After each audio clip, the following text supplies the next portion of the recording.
নমস্কার, আপনারা দেখছেন বাংলা বার্তা ইউটিউব চ্যানেল। জানাবো আজকের বাছাই করা কিছু গুরুত্বপূর্ণ খবর। প্রধান সংবাদগুলি জানার আগে শুরুতেই দেখে নিন আজকের হেডলাইন। মহাকুম্ভে দুর্ঘটনায় আটকে বাংলার কজন, প্রয়াগরাজে প্রতিনিধি দল পাঠাচ্ছে উদ্বিগ্ন বাংলা। বেজে গেল ইউনূসের বিদায় ঘণ্টা, বাংলাদেশে করা অ্যাকশন হাসিনার দলের ফের তোলপাড় দেশ জুড়ে। সভায় থাকবে শুধু অভিষেক মমতার ছবি। প্রয়াগরাজ থেকে লোকদের সরিয়ে নিতে ৩৬০টি বিশেষ ট্রেন চালাবে রেল। পদদলিত হওয়ার পর সিএম যোগের বিস্ফোরক ঘোষণা। রাজ্য সভাপতি পদে ঘনিষ্ঠ কাউকে বসানোর ছক দিল্লিতে শাহী দরবারে শুভেন্দু। বিশেষ সূত্র মারফত আমি খবর পেয়েছি অসুস্থ পার্থকে নিয়ে বড় দাবি সাংসদে। নতুন করে আরজিকর কাণ্ডে বড় খবর, নির্যাতিতার মা বাবাকে বিরাট নির্দেশ দিল সুপ্রিম কোর্ট। মহাকুম্ভে মৃতদের পরিবারকে ২৫ লক্ষ টাকা সাহায্য, হৃদয় বিদারক ঘটনায় শোকার্ত যোগী। মৌনী অমাবস্যা ২০২৫, প্রয়াগরাজে যাওয়া সব রাস্তায় বন্ধ, ২.৫ লাখ গাড়ি আটকে ২০ কিলোমিটার দীর্ঘ ট্রাফিক জ্যাম। আসছি বিস্তারিত খবরে। মৌনী অমাবস্যার পুণ্যস্থানে পদপিষ্টের ঘটনায় উদ্বিগ্ন মুখ্যমন্ত্রী মমতা বন্দ্যোপাধ্যায়, কারণ বাংলার অনেক বাসিন্দাও সেখানে রয়েছেন। সেই সংক্রান্ত তথ্যের খোঁজে নবান্নের তরফে দিল্লি রেসিডেন্ট কমিশনের মাধ্যমে উত্তরপ্রদেশ সরকারের সঙ্গে যোগাযোগ করা হয়। তবে সূত্রের খবর, সেই তথ্য যোগী রাজ্যের প্রশাসনের তরফে এখনো নবান্নের কাছে পৌঁছয়নি। তাই পরিস্থিতি খতিয়ে দেখতে এবার বাংলার প্রতিনিধি দল যাচ্ছে প্রয়াগরাজে। ১৪৪ বছর পর বিরল ত্রিবেণী যোগ পড়েছে মহাকুম্ভে। বুধবার রাতে মৌনী অমাবস্যা উপলক্ষে ছিল দ্বিতীয় শাহী স্নান। সূত্রের খবর, রাত ২টো নাগাদ সঙ্গমে স্নানের উদ্দেশ্যে জড়ো হয়েছিলেন অসংখ্য পুণ্যার্থী।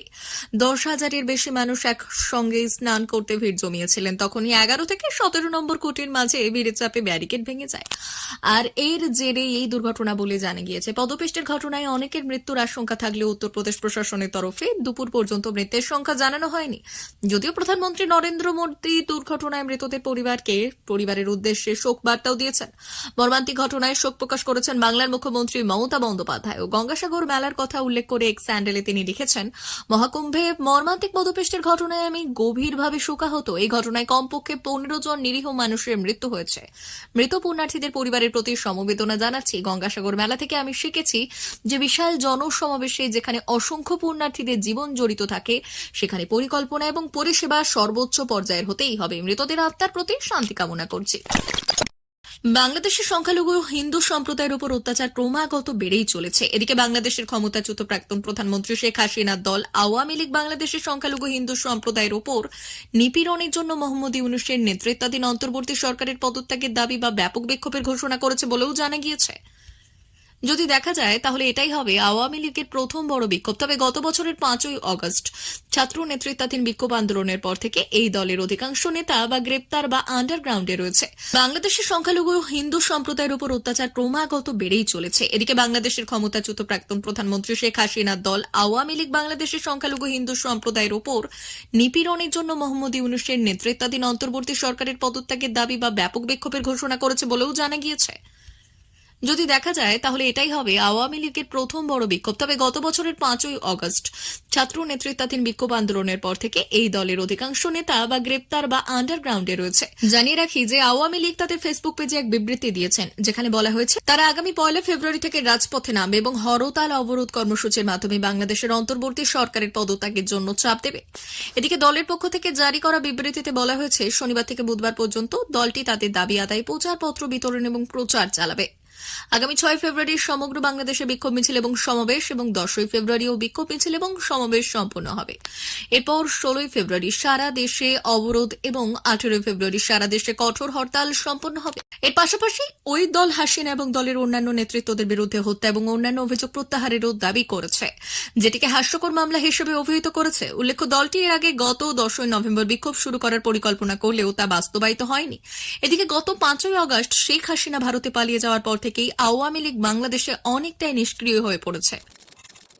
ছবি বিতর্কে এবার সতর্ক তৃণমূল। এবার তৃণমূলের বিধানসভা ভিত্তিক কর্মী সভা রয়েছে কোচবিহার দক্ষিণ বিধানসভায়। আগামী ৩১শে জানুয়ারি ওই সভা হবে। বিতর্ক এড়াতে ওই সভার প্রচারে এখনো কোনো জেলা নেতার ছবি ব্যবহার করা হয়নি। সমাজ মাধ্যমে ওই কর্মী সভার প্রচারে যে পোস্টার দেওয়া হয়েছে, সেখানে শুধু মুখ্যমন্ত্রী মমতা বন্দ্যোপাধ্যায় এবং অভিষেক বন্দ্যোপাধ্যায়ের ছবি ব্যবহার করা হয়েছে।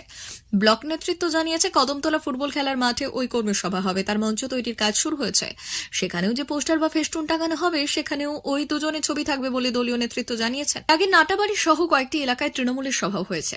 সেখানে তৃণমূল জেলা সভাপতি অভিজিৎ দে ভৌমিক, উত্তরবঙ্গ উন্নয়ন মন্ত্রী উদয়ন গুহ এবং সাংসদ জগদীশ চন্দ্র ভার্মা বসুনিয়া ছবি টাঙানো হয়েছিল। একটি সভায় ওই তিনজনের সঙ্গে দলের কোচবিহার জেলা চেয়ারম্যান গিরীন্দ্রনাথ বর্মনেরও ছবি দেখা যায়। জেলার অন্য নেতাদের ছবি না রাখা নিয়ে বিতর্ক হয়। গিরীন্দ্রনাথ বললেন, কর্মী সভার আয়োজন করেন স্থানীয় নেতৃত্ব, তাই এটা নিয়ে আলাদা করে কিছু বলার নেই। তৃণমূলের কোচবিহার 1 নম্বর ব্লকের সভাপতি কালী শঙ্কর রায় বললেন, আমরা 20,000 সমর্থক নিয়ে কর্মী সভা করব। সেখানে মুখ্যমন্ত্রী মমতা বন্দ্যোপাধ্যায় এবং অভিষেক বন্দ্যোপাধ্যায়ের ছবি থাকবে। আমরা এখানে কোনো বিতর্ক নেই আমাদের। সেই সঙ্গে তৃণমূল নেতাদের দ্বন্দ্বের আঁচে তেতে উঠেছে অনুগামীদের সমাজ মাধ্যমের দেওয়াল। কোচবিহারের নিজেদের পছন্দের নেতাদের হয়ে সামাজিক মাধ্যমে ব্যাটন ধরেছেন অনুগামীদের অনেকেই। পুরনো ভিডিও বক্তব্যকে হাতিয়ার করে হচ্ছে পোস্ট, পাল্টা পোস্ট, জানিয়ে দলের একাংশে চর্চা হচ্ছে। কটাক্ষের সুযোগ ছাড়ছে না বিরোধীরা। তৃণমূলের কোচবিহার জেলা চেয়ারম্যান গিরীন্দ্রনাথ বর্মন অবশ্য বলেছেন, আমরা সবাই একসঙ্গে আছি, মুখ্যমন্ত্রী তথা দলনেত্রী হস্তক্ষেপ করলে এই সবকিছু বন্ধ হবে। মহাকুম্ভ ও রাজকীয় স্নানের ঠিক আগে পদপিষ্টের ঘটনা হওয়া সত্ত্বেও ভিড় কমার নাম নিচ্ছে না। ভিড় যেন ক্রমশই বাড়ছে। অনুমান করা হয় যে আজ মহাকুম্ভ 7 থেকে 8 কোটি মানুষ ভ্রমণ করবেন। মঙ্গলবার থেকেই প্রয়াগরাজের রাস্তা এবং মেলা প্রাঙ্গণ মানুষে পূর্ণ ছিল। এখন এই ভিড়কে শাহী স্নানের পর মেলা এলাকা থেকে সরিয়ে নেওয়ার জন্য বেশি সংখ্যায় ট্রেন চালানোর বিশেষ পরিকল্পনা বাস্তবায়িত করা হয়েছে। রেলের পরিকল্পনা অনুযায়ী আজ প্রয়াগরাজ স্টেশন থেকে স্পেশাল ট্রেনগুলি শুধুমাত্র প্রয়াগরাজ থেকে যাত্রীদের নিয়ে যাওয়ার জন্য কাজ করবে, অর্থাৎ অন্য কোনো শহর থেকে স্পেশাল ট্রেনগুলি প্রয়াগরাজে আসবে না। গতকাল পর্যন্ত প্রয়াগরাজ পর্যন্ত বিশেষ ট্রেন চলাচল করত, কিন্তু আজ সেগুলি কেবল প্রয়াগরাজ থেকে দেশের বিভিন্ন অংশে চলবে। প্রয়াগরাজ স্টেশন থেকে মোট 360টি ট্রেন চলাচল করবে, তবে প্রয়াগরাজ থেকে আসা যাওয়ার নিয়মিত ট্রেনগুলি নির্ধারিত সময়সূচি অনুযায়ী চলবে। মৌনী অমাবস্যার দিনে মহাকুম্ভ মেলায় মধ্যরাতে পদচ্যুতি ঘটেছে। এরপর পরিস্থিতি এখন নিয়ন্ত্রণে এসেছে। কঠোর নিরাপত্তার মধ্যে স্নান আবার শুরু হয়েছে। অবস্থা এখন নিয়ন্ত্রণে রয়েছে। মৌনী অমাবস্যার দিনে মহাকুম্ভ মেলায় মধ্যরাতেই পদচ্যুতি ঘটেছে। এরপর পরিস্থিতি এখন নিয়ন্ত্রণে এসেছে। কঠোর নিরাপত্তার মধ্যে স্নান আবার শুরু হয়েছে। অবস্থা এখন নিয়ন্ত্রণে রয়েছে। সঙ্গমে স্নান চলছে। ভক্তরা তাদের বিশ্বাস হারাচ্ছেন। আর এর পাশাপাশি সঙ্গমে না গিয়ে যে যেখানে আছেন সেখানেই স্নান করতে জনগণকে অনুরোধ করা হচ্ছে। মহাকুম্ভ মেলায় পদচ্যুতির পর পরিস্থিতি উত্তরপ্রদেশের মুখ্যমন্ত্রী যোগী আদিত্যনাথ নিবিড়ভাবে পর্যবেক্ষণ করেছেন এবং সিএম যোগী সোশ্যাল মিডিয়া এক্স হ্যান্ডেল একটি পোস্টের মাধ্যমে জনগণকে অনুরোধ করেছেন, 2025 মহাকুম্ভ প্রয়াগরাজে আসা প্রিয় ভক্তবৃন্দ, আপনি কাছাকাছি কোনো গঙ্গাঘাটে স্নান করুন এবং সঙ্গমের দিকে যাওয়ার চেষ্টা করবেন না, বলেছেন মুখ্যমন্ত্রী। সঙ্গমে স্নান চলতে আছে, ভক্তরা তাদের বিশ্বাস হারাচ্ছেন। এর পাশাপাশি সঙ্গমে না গিয়ে যে যেখানে আছেন সেখানে স্নান করতে জনগণকে অনুরোধ করা হচ্ছে। মহাকুম্ভ মেলায় পদচ্যুতির পর পরিস্থিতি উত্তরপ্রদেশের মুখ্যমন্ত্রী যোগী আদিত্যনাথ নিবিড়ভাবে পর্যবেক্ষণ করছেন। সিএম যোগী সোশ্যাল মিডিয়া এক্স হ্যান্ডেলে একটি পোস্টের মাধ্যমে জনগণকে অনুরোধ করেছেন, 2025 মহাকুম্ভ প্রয়াগরাজে আসা প্রিয় ভক্তবৃন্দ, আপনি কাছাকাছি কোনো গঙ্গাঘাটে স্নান করুন, সঙ্গমের দিকে যাওয়ার চেষ্টা করবেন না, বলেছেন মুখ্যমন্ত্রী। মহাকুম্ভ মেলায় রাতের পদচ্যুতি ঘটার পর পরিস্থিতি আবার নিয়ন্ত্রণে এসেছে। সঙ্গমের সমস্ত ঘাটে স্নান আবার শুরু হয়েছে। সঙ্গমের সমস্ত ঘাটে স্নান শান্তিপূর্ণভাবে চলছে। কোনো গুজবের প্রতি মনোযোগ না দেওয়ার আহ্বান জানিয়েছে যোগী। স্নানকারীদের জন্য অনেক ঘাট তৈরি করা হয়েছে, যেখানে তারা সুবিধা মতো স্নান করতে পারবেন বলে জানিয়েছেন সিএম যোগী।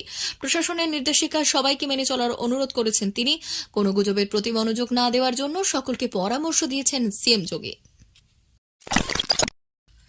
রাজ্য সভাপতি চেয়ারে নিজের ঘনিষ্ঠ কাউকে বসাতে চেষ্টার কসুর রাখছেন না রাজ্যের বিরোধী দলনেতা শুভেন্দু অধিকারী। বুধবার দিল্লি বিধানসভা নির্বাচনে প্রচারের ফাঁকে স্বরাষ্ট্রমন্ত্রী অমিত শাহর সঙ্গে সাক্ষাৎ করলেন। দীর্ঘক্ষণ দুজনের কথা হয়। সুকান্ত মজুমদার পরবর্তী রাজ্য সভাপতি কে হবেন তা নিয়ে জল্পনার মাঝেই শুভেন্দুর এই সাক্ষাৎ অত্যন্ত তাৎপর্যপূর্ণ বলেই মনে করছে দলের একাংশ। বিজেপির রাজ্য সভাপতি হিসেবে সুকান্ত মজুমদারের মেয়াদ শেষ হতে চলেছে শীঘ্রই। পরবর্তী সভাপতির নেতৃত্বেই 2026 বিধানসভা নির্বাচনে লড়তে চলেছে গেরুয়া শিবির। দিল্লির ভোটে বাংলার একাধিক বিজেপি নেতা প্রচারে এসে ঘাম ছড়াচ্ছেন এবং তাদের মধ্যে শুভেন্দু ছাড়াও রয়েছেন সুকান্ত মজুমদার, জ্যোতির্ময় সিং মাহাতো, রথেন বোস। প্রচারের মাঝে এদের কেউই শীর্ষ নেতৃত্বের সঙ্গে দেখা করেননি, কিন্তু মঙ্গলবার দিল্লিতে এসেই পরদিনই শাহর সঙ্গে সাক্ষাৎ করেছেন বিরোধী দলনেতা। সূত্রের খবর, শাহর কাছে নিজের পছন্দের 3 জনের নাম দেন। তার মধ্যে উল্লেখযোগ্য নাম রাজ্যসভা সাংসদ সমীর ভট্টাচার্য।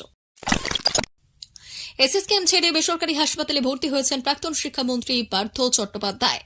জেল হেফাজতে থাকা পার্থর নাকি এসএসকেএম এ চিকিৎসা পছন্দ নয়, কিন্তু যে এসএসকেএম নিয়ে অতীতে এত বিতর্ক হয়েছে, তথাকথিত প্রভাবশালীদের ভর্তি হওয়া নিয়ে অভিযোগ উঠেছে, সেই সরকারি সুপার স্পেশালিটি হাসপাতাল ছেড়ে কেন চলে গেলেন পার্থ?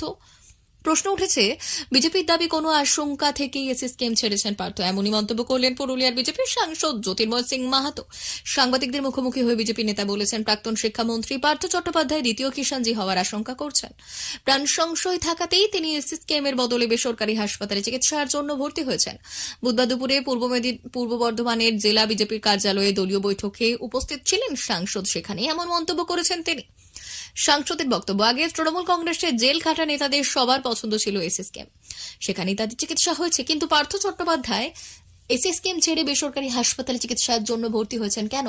সাংসদ বললেন, বিশেষ সূত্র মারফত আমি খবর পেয়েছি তিনি দ্বিতীয় কিষাণজি হওয়ার আশঙ্কায় বেসরকারি হাসপাতালে ভর্তি হয়েছেন। খবর আজকের মতো এই পর্যন্তই। ধন্যবাদ।